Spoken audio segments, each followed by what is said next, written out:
एक मेरा स्टूडेंट रहा है, उसने दिल्ली में कोचिंग ज्वाइन की थी 2017-18 की बता रहे बात। कह रहा सर, और कोचिंग बहुत बड़ी, नाम नहीं लूंगा, कोचिंग बहुत बड़ी है, यूपीएससी की कोचिंग है, उसकी फीस जो है उस समय 1.5 लाख रुपया हुआ करती थी। कहता सर, जब स्टार्ट किया सेशन तो 500 लोगों ने मेरे बैच को ज्वाइन किया था। 500 लोगों ने 1.5 लाख रुपए जमा किए, मतलब फीस के रूप में, और साथ में रहने के कुछ अलग खर्चे होते हैं, मतलब समझिए 4-5 लाख रुपए जो है वो खर्चा होता है एक साल के अंदर। जब सेशन शुरू होता है तो 500 लोगों का सेशन स्टार्ट होता है, बैच बनता है, और एक साल बाद जब तक बैच कंप्लीट होता है तो मात्र 50 लोग ही रह जाते हैं। 450 लोग जिन्होंने पैसे दिए थे वो अपना कोर्स खत्म नहीं कर पाते। अब मैं यहां पर कोचिंग को ब्लेम नहीं करूंगा मैं, क्योंकि कोचिंग माना कि उनकी अपनी कुछ समस्याएं हो सकती हैं, कुछ प्लस माइनस हो सकता है, लेकिन यहां पर जो मेन बात है, जो 50 लोगों में है उन 450 लोगों में नहीं था, वो है समर्पित भाव, समर्पण। लोग ज्वाइन करते हैं कोचिंग्स, लोग हमें भी ज्वाइन करते हैं, और मैं सबसे एक बोलता हूं कि भाई सबसे इंपॉर्टेंट है कि क्या आप फुल्ली डेडिकेटेड हो। आप पैसा खर्चा कर देते हो या किताबें खरीद लेते हो या नोट्स ले आते हो, वीडियो देख लेते हो, इससे पीसीएस बन जाने में बहुत हेल्प नहीं मिलती है। क्या आप इस एग्जाम के प्रति कितना डेडिकेटेड है, एग्जाम के प्रति कितना समर्पित है? क्या आपने किसी किताब को सामने रखकर बोला कि नहीं, इस किताब को मैं पूरा पढ़ लूंगा? मैं आपसे पूछता हूं, आपने नाम सुना होगा घटना चक्र का, प्रीवियस ईयर क्वेश्चन बैंक है, नॉर्मल सी किताब है, लगभग सब पढ़ते हैं। क्या आप सचमुच ये अपने दिल पे हाथ रख के बोलिए कि अगर घटना चक्र से सवाल आ जाए तो आपको पूरा यकीन है कि क्या आप सही कर ले जाओगे? क्या आप उस किताब के प्रति समर्पित हो? क्या इतना समर्पण आपने इस किताब को दिखाया है? शायद नहीं। आप एक किताब तो पढ़ी होगी, किताब खरीद भी ली होगी, किताब पढ़ भी ली होगी, पर आपका समर्पण उस लेवल तक नहीं गया जहां पर रिजल्ट्स आ जाने चाहिए थे। जहां पर रिजल्ट्स आ जाने चाहिए थे वहां तक समर्पण नहीं किया। और जब आपका समर्पण उस लेवल तक नहीं पहुंचता है और जब रिजल्ट नहीं आता है तो फिर आप विचलित होते हो और आप कहते हो कि यार घटना चक्र से कुछ नहीं आता, फला किताब से कुछ नहीं आता, एनसीईआरटी से कुछ नहीं आता, और आप फिर भागते रहते हो टॉपर्स के वीडियो और इधर उधर के चक्करों में फंसे रहते हो। जब मैंने अपनी तैयारी स्टार्ट की थी यूपीए पीसीएस की बता रहा हूं मैंने शुरू से बोला, अपने आप से बात की थी, बोला था कि हर सब्जेक्ट की मैंने 2 किताबें पढ़ी थी। मैं कई बार ये बता भी चुका हूं। मैंने कहा भाई परीक्षा वाणी है, अगर एग्जाम्पल लेते हैं पॉलिटी के लिए, मैंने कहा परीक्षा वाणी की किताब है और एक घटना चक्र की किताब है। 2 किताबें मेरे सामने रखी थी। मैंने कहा यहां से थ्योरी पढ़ूंगा परीक्षा वाणी से, और घटना चक्र से हम पढ़ेंगे पीवाईक्यू। और ये मैंने अपने आप से कहा कि देखो मेरी जिम्मेदारी इतनी है कि अगर इन 2 किताबों में से कोई भी सवाल आया तो गलत नहीं होना चाहिए।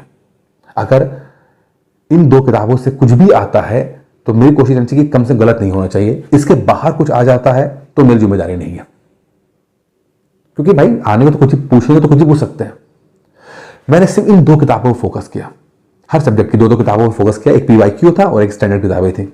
और आप यकीन मानोगे इतने आराम से मेरे एग्जाम्स क्रैक हुए, प्री क्रैक हुआ, मेंस क्रैक हुआ। उस समय तो अब एमसीक्यू टाइप का हुआ करता था, आराम से क्रैक हो गया वो। ज्यादा किताबें ही नहीं खरीदी मैंने, कुछ भी ज्यादा किताबें नहीं खरीदी, सिर्फ करंट अफेयर्स आ जाया करता था। आज तो करंट अफेयर्स बहुत सारे आपको अवेलेबल है मार्केट में, उस समय तो करंट अफेयर्स ही बहुत कम आया करते थे। परीक्षा मंथन की करंट अफेयर्स था, उसको पढ़ लिया करते थे। तो कहने का मतलब क्या है कि आपको किसी के प्रति तो समर्पित होना ही पड़ेगा, चाहे तो किताब के प्रति, चाहे तो किसी टीचर के प्रति, किसी कोचिंग के प्रति आप समर्पण तो रखिए। प्रॉब्लम क्या है कि हम एक ओवर इंफॉर्मेशन एरा में घूम रहे हैं, जहां पर आपकी उंगलियों के इशारे पर इंफॉर्मेशन ही इंफॉर्मेशन है, और ये इंफॉर्मेशन इतनी ज्यादा तादाद में है कि आपको मिसगाइड कर रही है। आप कहीं पर भी ठहर के रुक के तैयारी कर नहीं पा रहे हो, लगातार आप मूविंग सिचुएशन में हो। और जब लगातार आप आगे बढ़ते जाते हो तो जो ठहर कर चीजों को एब्जॉर्ब करने का जो प्रोसेस है वो कभी पूरा नहीं हो पाता। यही कारण है कि बड़ी बड़ी कोचिंग में ज्वाइन करने के बाद भी, बड़ी बड़ी कोचिंग, आप किसका नाम लो और मैं किसका नाम बताऊं आपको, मैं सबका नाम ले लेते हैं, कि वो लोग अगर अपने बेस्ट दे भी नहीं है तो स्टूडेंट की गलती है कि वो वहां ग्रहण नहीं कर रहा है। वो चला तो गया है किसी ब्रांड के नाम पर, किसी शक्ल के नाम पर, किसी नाम के नाम पर चला तो गया है वो, लेकिन जब वह पहुंचता है और जब वो लोग देना कोशिश करते हैं, कुछ पढ़ा रहे हैं, समझा रहे हैं, कुछ दे रहे हैं, तो उसका दिमाग फिर भटक रहा है, वो इधर चला जाता है, उधर चला जाता है, वहां पर रहता है, किसी जिस कोचिंग को फीस जमा की है वहां रह रहा है, लेकिन पढ़ कुछ और रहा है। और ये सिर्फ एक कोचिंग का नहीं है, ये सभी की स्थिति यही है। इतना ज्यादा मन डाइवर्ट होता है, इतना ज्यादा मन विचलित रहता है कि आपकी सारी मेहनत, सारी की सारी मेहनत जो है वो बर्बाद हो जाती है। अगर कोई एक चीज आप अगर मुझसे सीखना चाहते हो, कोई एक चीज मुझे बता पाऊं कि जिससे कि आप जल्दी से जल्दी पीसेस बन जाओ, तो बस ये है कि आपको किसी न किसी के प्रति तो समर्पित होना ही पड़ेगा, किसी न किसी के प्रति तो होना ही पड़ेगा। किताबों में, नोट्स में जादू यहां नहीं है, कोई मैजिक बुक नहीं है, कोई मैजिक बुक नहीं है, कोई मैजिक नोट नहीं है, कोई ऐसा कुछ नहीं है जो जादू है। जादू सिर्फ मेहनत में है, जादू सिर्फ समर्पण पे है। समर्पण का मतलब यहां पर सिर्फ इस बात समझिए कि आप अगर कोई चीज हाथ में लो, आपने कहा कि मैं ये किताब पढ़ूंगा, तो फिर मैं उस किताब को ढंग से पढ़ूंगा और कोशिश करेंगे कि उसमें से अगर कुछ आ जाए तो वो गलत नहीं होना चाहिए। इसको कहते हैं समर्पण। आप लोग परीक्षा वाणी किताब ले लेते हो, घटनाचक्र किताब ले लेते हो, लक्ष्मीकांत ले लेते हो, 50 किताब ले लेते हो, लेकिन किताबें खत्म कितनी होती हैं, किस लेवल तक खत्म कर पाते हो आप? शायद नहीं। तो इस साल अगर आप तैयारी कर रहे हो और स्टार्ट कर रहे हो, तो कोशिश करो कि आप किसी ना किसी के प्रति तो समर्पित हो ही जाओ, किसी ना किसी के प्रति, किसी किताब के प्रति, किसी नोट्स के प्रति, किसी कोचिंग के प्रति, किसी टीचर के प्रति कभी तो समर्पित हो जाओ।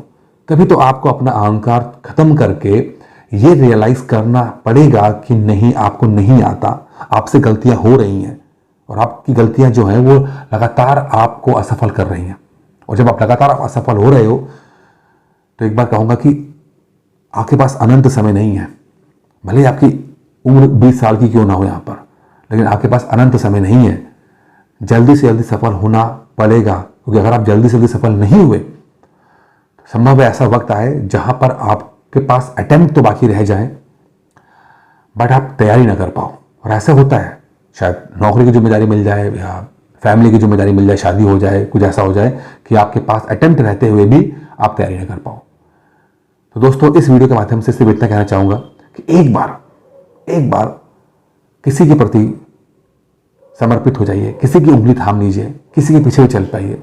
मैं ये नहीं कह रहा कि व्यक्ति होना चाहिए, कोचिंग होनी चाहिए, मैं ये कहता हूँ किताब भी हो सकती है। वो किताबी को अपना गुरु मान लो, नोट्स को ही अपना गुरु मान लो, किसी टीचर को अपना गुरु मान लो और एक बार उसके पीछे चलिए और कोशिश देखिए कि क्या जो आप किसी को के प्रति समर्पित हो रहे हैं वहां से कुछ मिल पा रहा है कि नहीं मिल पा रहा है। जहां तक मेरा अनुभव रहा है, 100% आप जिस किसी के प्रति भी समर्पित हो जाओगे 100% के भाव से, यकीन मानिए कि आप सफल हो जाओगे। दोस्तों, इस वीडियो में इतना ही था। कब तक वीडियो पसंद आया होगा। धन्यवाद।